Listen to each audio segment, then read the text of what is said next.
Prenons la direction de l'Iran désormais. C'est le 5e soulèvement en quelques années. Sera-t-il le bon? Une contestation nouvelle, mieux organisée, portée par des alliances inédites qui défient ouvertement le régime. Bonsoir Esther Abitbol. Des milliers d'Iraniens ont envahi les rues de Téhéran, mais pas que. Racontez-nous, montrez-nous ces dernières images. Oui, une foule à perte de vue, des rues noires de monde. On va les voir s'afficher justement, des femmes et des hommes venus protester contre le régime des mollahs, mais aussi le coût de la vie. Vous le voyez sur cette carte, après Téhéran, les manifestations se sont multipliées dans tout le pays sur les réseaux sociaux. Les images, en revanche, se font rares, mais celles que nous avons authentifiées témoignent de la violence du mouvement, avec d'abord cette statue de l'ancien général iranien déboulonnée.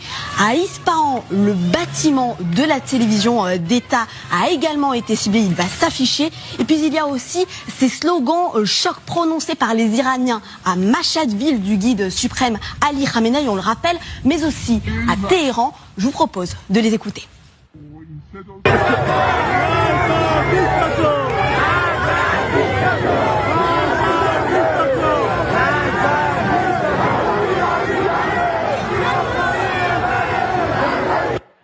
Mort aux dictateurs. Vous les avez bien entendus, ce sont leurs propos, des propos chocs. Mais il y a aussi ces autres slogans entonnés hier soir. Mort à la République. Les habitants disent ne plus avoir peur. Je vous propose d'écouter justement cette manifestante.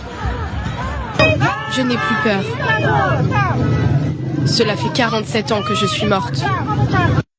Très vite, les débordements se multiplient aussi à Téhéran. Des bâtiments du régime sont incendiés, on le voit sur ces images. Mais il y a aussi des voitures de police qui sont brûlées. Au total, selon le maire de la ville, 10 bâtiments officiels ont été incendiés. Conséquence, depuis hier, le pays est coupé d'Internet. Un acte, je vous le rappelle, qui aurait pu être puni de mort par le passé. Le dernier bilan ferait état d'au moins une 50aine de manifestants tués et plus de 2000 arrestations, Margot. Merci Esther Abitbol pour toutes ces précisions. Bonsoir Bruno Tertrais. Pourquoi ce soulèvement est-il différent des autres?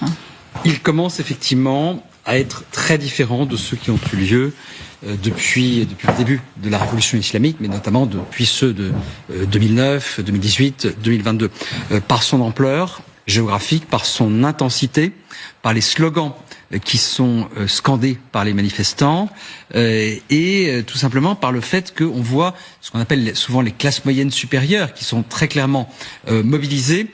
Or, historiquement, moi je suis pas un spécialiste de l'Iran, mais je connais un petit peu la mécanique des révolutions.